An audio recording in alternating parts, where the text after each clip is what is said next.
গেল ৫ আগস্ট পদত্যাগ করে ভারতে পালিয়ে যান সাবেক প্রধানমন্ত্রী শেখ হাসিনা। এই মুহূর্তে দিল্লির কোনো একটি সেফ হোমে তার অবস্থান।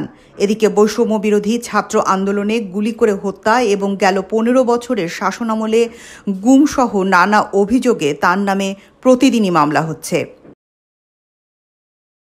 প্রশ্ন উঠেছে, এই মুহূর্তে কী ধরনের স্ট্যাটাসে শেখ হাসিনা ভারতে অবস্থান করছেন। তিনি দেশটির অতিথি হতে পারেন, আবার উদ্বাস্তু বা রাজনৈতিক আশ্রয়প্রার্থীও হতে পারেন। এরই মধ্যে তার কূটনৈতিক পাসপোর্ট বাতিল হয়েছে। তারপরও চুক্তি অনুযায়ী বিনা ভিসায় ৪৫ দিন পর্যন্ত ভারতে থাকতে পারবেন তিনি। তার ছেলে সজীব ওয়াজেদ ইতিমধ্যেই বলেছেন শেখ হাসিনা কোনো রাজনৈতিক আশ্রয় চাইবেন না। তাহলে ভারত কি তাকে প্রত্যর্পণ করতে পারে? ট্রিটির আন্ডারে ফেরত আনা সম্ভব, কিন্তু সেটা নির্ভর করবে রাজনৈতিক সদিচ্ছার ওপর।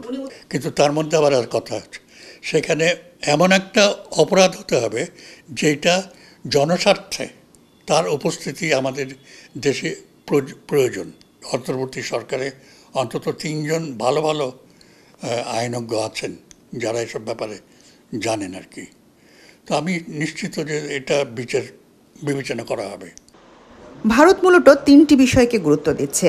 পরীক্ষিত বন্ধুকে তারা হারাতে চাইবে না, তাই বাংলাদেশের নতুন সরকারের সাথে তারা সম্পর্ক পুনঃস্থাপন করবে। সেই সাথে হিন্দু সম্প্রদায়ের নিরাপত্তা তাদের অন্যতম চাওয়া। ইন্ডিয়াতে যদি থাকেন, কীভাবে থাকবেন?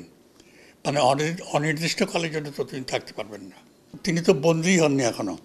তাকে ইন্ডিয়া বন্দী স্টেটাস দিচ্ছে কি না সেটা তো দেখতে হবে আগে।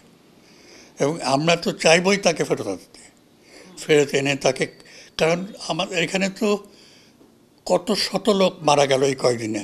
শেখ হাসিনা যদি তৃতীয় কোনো দেশে চলে যান, সেক্ষেত্রে ঝামেলামুক্ত হতে পারে ভারত। কারণ শেখ হাসিনা থাকুক বা না থাকুক, বাংলাদেশের সাথে সুসম্পর্ক রেখেই চলতে হবে ভারতকে।